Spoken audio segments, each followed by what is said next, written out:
going on, everybody? It's Bashea Williams, and we're having another segment of Ask Bashea.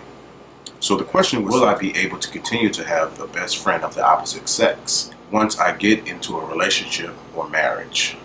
That's a good question. To me, I think there's a transition in friendship. When you're single, that best friend is your go-to. You talk about everything. You hang out. You can tell them all your secrets. They might know everything from your past, and you guys have a lot of history.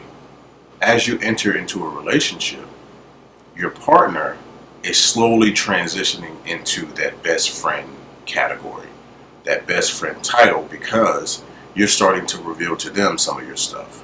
You guys are communicating. You guys are spending more time together. And that best friend, some of the things that you used to talk about, you no longer talk about. Yeah, there are times where you still say, I need your advice on something.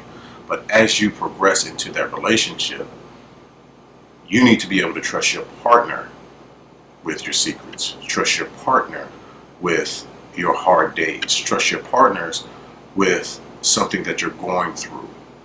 And, you're naturally going to spend less time with that best friend that you're not in a relationship with.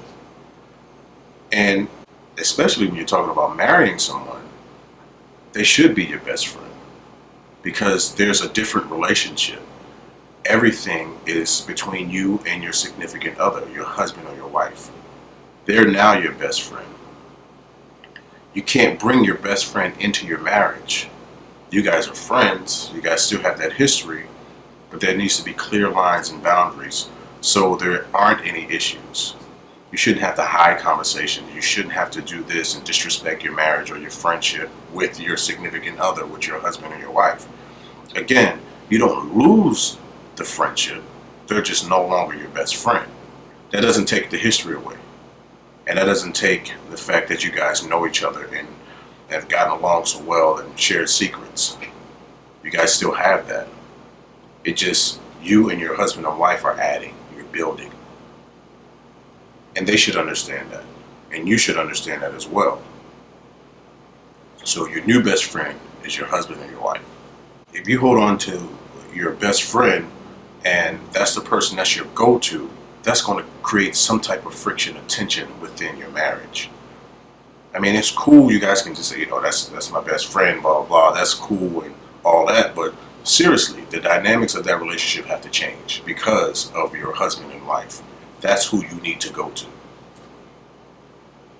You have to be able to trust your husband and your wife with your deep, darkest secrets. Otherwise, why be in a relationship with them? And then there's the question of, if you trust that person of the opposite sex, that's your best friend, so why aren't you guys together? That's a whole nother conversation, but we can get into that later. But just think about how the shift happens.